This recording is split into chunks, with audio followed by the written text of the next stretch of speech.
Hello everyone, आज हम JAC board FA2 weekly test के अंतर्गत क्लास 9 के साइंस सब्जेक्ट की चर्चा करेंगे, जिसमें पूर्व की भांति आपका 16 प्रश्न थे और प्रत्येक प्रश्न का जो अंक निर्धारित किया गया था वो क्या था 2.5 था।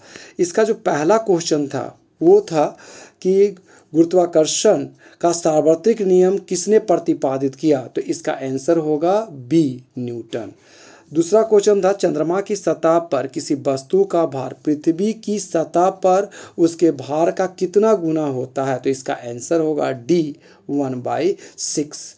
तीसरा क्वेश्चन था एक वस्तु का द्रव्यमान 10 kg है, पृथ्वी पर इसका भार कितना होगा, तो भार बराबर होता है m इंटू जी। तो 10 को 9.8 से इंटू करेंगे तो इसका आंसर आना चाहिए था 98 न्यूटन, लेकिन यहाँ 98 kg दिया गया, तब भी आंसर आपको क्या लिखना था, बी।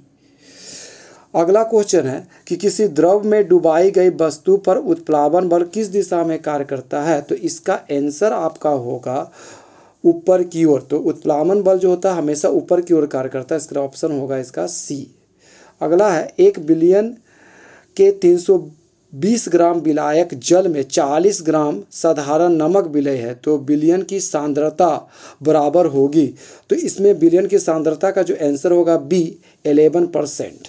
इसमें क्या करना पड़ेगा आपको, 40/360 यानी 320 और 40 को जोड़ें तो पूरा बिलियन का सॉल्यूशन हो जाएगा। 360 इंटू क्या होगा 100 करने पर ये आंसर आ जाएगा। अगला क्वेश्चन है निम्न में से कौन मिश्रण है, तो इसमें चांदी, हाइड्रोजन, जल और वायु है, तो इसका आंसर होगा आपका डी, वायु।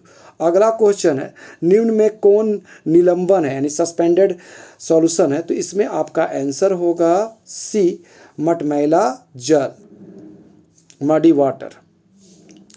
8वां क्वेश्चन है नमक और कपूर को पृथक्करण किस विधि की सहायता से किया जाता है, तो इसका आंसर होगा ऊर्ध्वपातन यानी सब्लिमेशन, ए। 9वां है आपका ट्रैकिड्स पाए जाते हैं, तो ट्रैकिड्स जो आपका होता है पाए जाते हैं, आपका आंसर होगा इसमें ए, जाइलम में।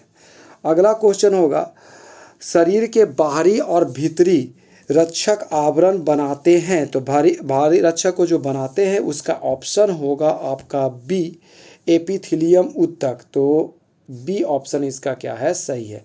11 है हमारे शरीर की गति प्रदान करने के लिए उत्तरदायी कौन है, तो उत्तरदायी ऊतक का जो नाम है वो है आपका पेशीय ऊतक, तो ऑप्शन मेरा क्या सही है, बी।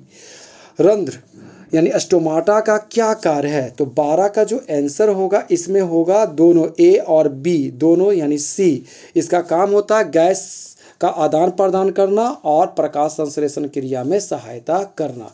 13 है सरलतम पौधों को किस कैटेगरी में रखा गया है, तो इसे हम लोग क्या रखते हैं, थैलोफाइटा ग्रुप में रखते हैं, इसलिए ऑप्शन हमारा ए सही है। 14 है जंतु जगत का सबसे अधिक विकसित समूह क्या है, तो इसका आंसर होगा आपका डी, जो है स्तनधारी। अगला क्वेश्चन है मगरमच्छ का हृदय होता है, तो मगरमच्छ के हृदय में आपका 4 कोष्ठ होते हैं, तो ये होगा आपका 4 कक्षीय यानी ऑप्शन क्या होगा, सी सही होगा। और लास्ट क्वेश्चन है मेढक किस समूह से संबंधित है, तो इसका आंसर होगा आपका ए, एम्फीबिया, ऐसा जो कि दोनों ही जल और थल दोनों में रहते हैं, तो वो एम्फीबिया समूह में आते हैं, तो इसका ऑप्शन है आपका ए।